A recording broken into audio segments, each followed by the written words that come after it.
in the deep silence of a world that believed it, understood how money works. A storm was forming quietly, invisibly, and far away from the textbooks that pretend to explain global finance. It was a storm born not in New York, not in London, not in Tokyo, but in the burning deserts of Saudi Arabia, a place where the world thought only oil existed. They were wrong.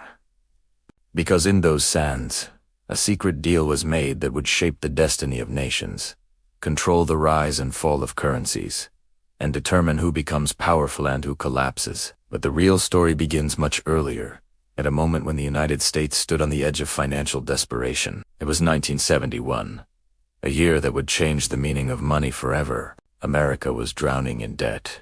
The Vietnam War had drained the treasury. Gold reserves were melting away like ice in the sun. For decades, the world believed that every US dollar could be exchanged for gold. But behind closed doors, the American government knew the truth of gold was running out, and if the world demanded its gold back, the United States would collapse economically. In August 1971, President Richard Nixon appeared on television and made a statement that echoed like an earthquake across the world.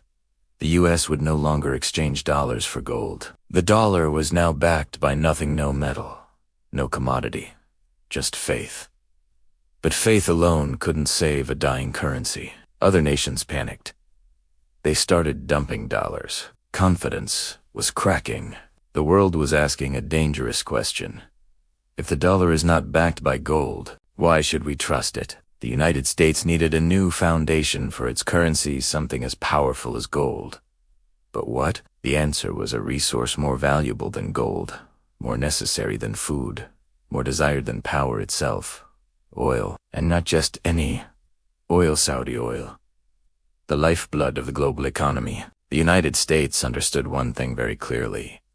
If the world needed dollars to buy oil, the dollar would regain its throne. But for that to happen, one country had to agree to price its oil exclusively in US dollars. That country was the Kingdom of Saudi Arabia. And so began one of the most secret, most important, and most profitable deals in human history. A deal that almost no school teaches. A deal that turned paper into power. A deal that made the United States the financial ruler of the planet. And a deal that placed Saudi Arabia at the center of global finance quietly, but decisively. American officials flew to Saudi Arabia on a mission unlike any other. There were no cameras, no reporters, no leaks. This was not diplomacy. This was survival. The meeting took place in a private chamber far from the public eye. On one side of the table sat representatives from the most powerful country on earth.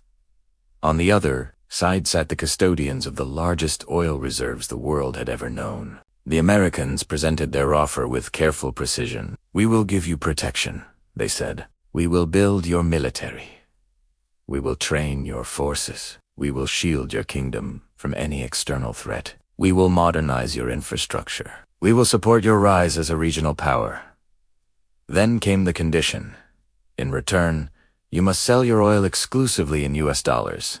The room fell into a long silence. This was not simply a trade agreement. It was a rewiring of the global economic system. If Saudi Arabia agreed, every country from Pakistan to Japan, from Germany to Brazil would need dollars to buy the oil that powered their industries. Demand for dollars would explode. The dollar would become the oxygen of the global economy, and the United States would gain the power to print the world's most needed currency at will. After long reflection, Saudi Arabia agreed. With that agreement, the petrodollar was born, and the world changed forever. Suddenly, every nation needed US dollars whether they liked America or not. To buy oil, they needed dollars. To trade with others, they needed dollars. To survive economically, they needed dollars. America had found something even stronger than gold. Compulsory global demand. But the miracle wasn't one-sided. Saudi Arabia rose as a financial force of unimaginable scale. The kingdom began investing its oil revenues around the world. U.S. Treasury bonds, major corporations, global real estate, international banks. Saudi money was everywhere. Quietly, silently, Saudi Arabia became one of the most influential financial players on the planet. Oil money didn't just build cities, it built empires. But what the world didn't. TC was the deeper truth. The entire global financial system now stood on one bargain, one handshake between the US and Saudi Arabia. A single agreement held the world economy together, and with time this agreement grew into something even more powerful. As the United States printed more dollars, other countries followed. Stock markets soared, banks expanded, global trade multiplied. The American lifestyle, the American military, the American dream, everything was powered by this secret fuel, the petrodollar system. But power is never permanent. Every empire forgets the limits of its strength, and every system eventually faces the weight of its own contradictions. Years passed, decades changed.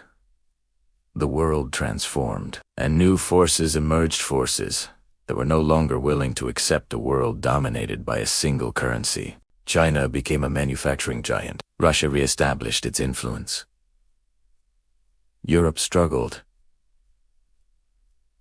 Africa rose, and in the middle of everything stood Saudi Arabia, holding the key to the global financial engine. The same kingdom that once saved the dollar now began questioning whether the dollar deserved to be saved again.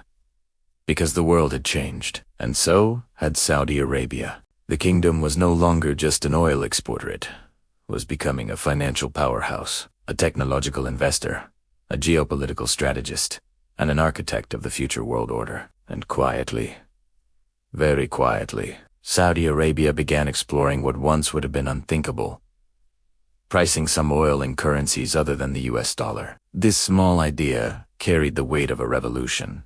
If Saudi Arabia changed its currency preference, the entire global financial structure could tremble. The petrodollar, the foundation of American financial supremacy, could begin to crack. And suddenly, everything that had been stable for 50 years could become fragile. The United States felt the pressure.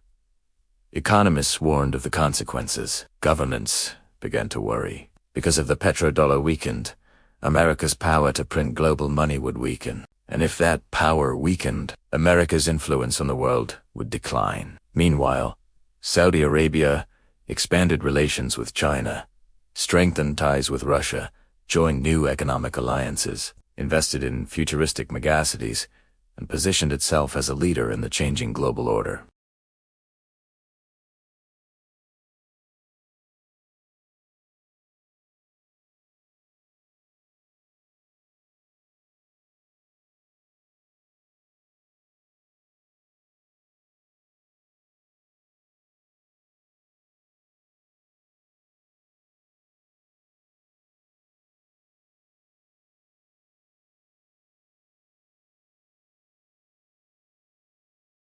The world never noticed the moment the shift quietly began. It didn't start with an announcement, a declaration, or a crisis. It started with small decisions, subtle signals, quiet meetings behind closed doors. Decisions made not in Washington, not in London, but in places the West was no longer watching closely. And at the center of those whispers was the one country the world underestimated for far too long: Saudi Arabia. For decades, the kingdom played its role in the petrodollar system. It kept stability.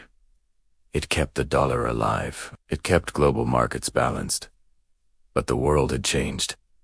Technology changed. Energy changed. Power changed.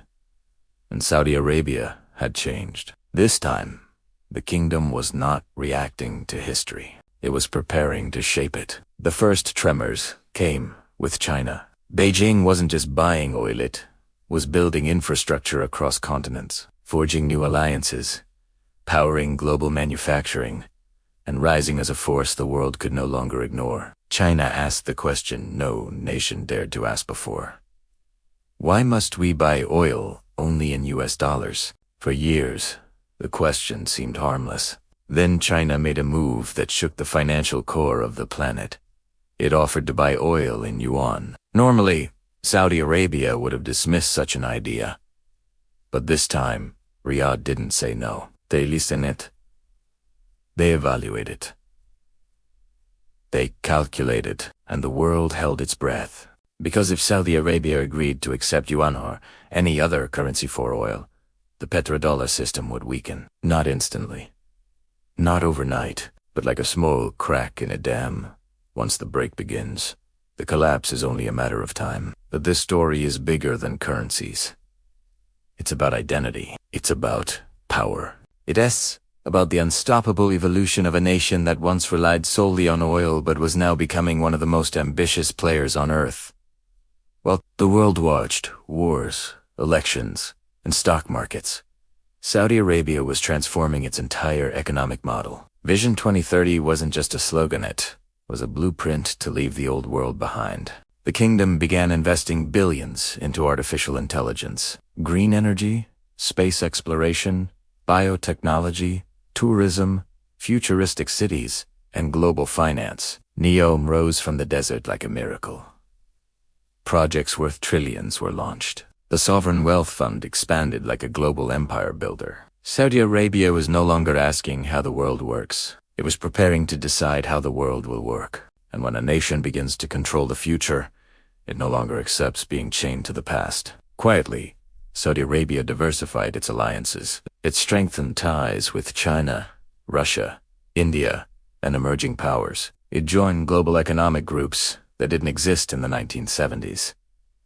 The world order was shifting and the kingdom positioned itself at the center of the new alignment. The United States saw the shift. Washington realized something unsettling. The old deal that once guaranteed America's dominance was no longer guaranteed.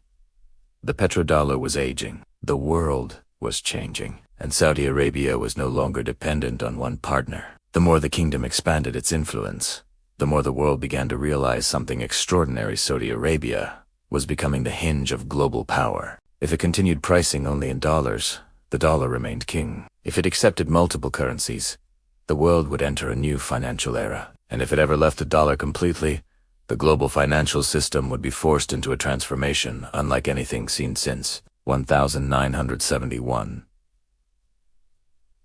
But the kingdom played its strategy with precision. It did not rush. It did not provoke. It simply positioned itself so that whichever way the world moved, Saudi Arabia would benefit. Meanwhile, the old financial order faced its own cracks. Inflation surged globally. Nations struggled with debt. Confidence in Western banking systems declined. Central banks started buying gold at the fastest pace in half a century. Countries began trading in local currencies. The world was preparing for the next chapter. And unknowingly or knowingly, everyone was following a script written decades ago, a script that began with the first petrodollar deal. But here is the twist the world never expected. Saudi Arabia was not abandoning the United States. It was balancing the world. It was reducing dependency to increase influence. It was rewriting its role from support to architect. The most powerful position in global finance is not held by the strongest country. It is held by the country others cannot ignore. And that position, the position of inevitability, belonged to Saudi Arabia. The storm that began in the silence of the desert was now reshaping alliances, currencies, and the global future. But the world sees only the surface. Beneath the surface, another truth is emerging. The next financial system will not be built by one nation, not by one currency, not by one empire. It will be built by a network of powerful players, and Saudi Arabia will be one of them. The dollar will not disappear, but it will not rule alone. Oil will not vanish, but it will no longer be the only source of power. Nations will no longer compete to follow. They will compete to influence. And in this new world, multipolar, digital, unpredictable, the country that once anchored the petrodollar now holds the key to what comes next. So when historians of the future look back at this era, they will not speak of collapse. They will speak of transformation. They will say it began not with conflict, but with strategy, not with rebellion, but with not with a declaration, but with a decision made long ago in the desert, a decision that turned oil into power, currency into influence, and Saudi Arabia into a silent architect of global finance. And as the next financial order rises, powered by innovation, alliances, and new currencies, one thing will remain true. Those who understand this shift will rise with it. Those who ignore it will be crushed under it. Before this story ends, here is your call to action. If you want to understand the financial forces shaping your world, the rise and fall of currencies, the changing alliances, the future of global power, then follow this journey. Because the history of finance is not just about the past, it is the map of the future. And the next chapter is being written right now.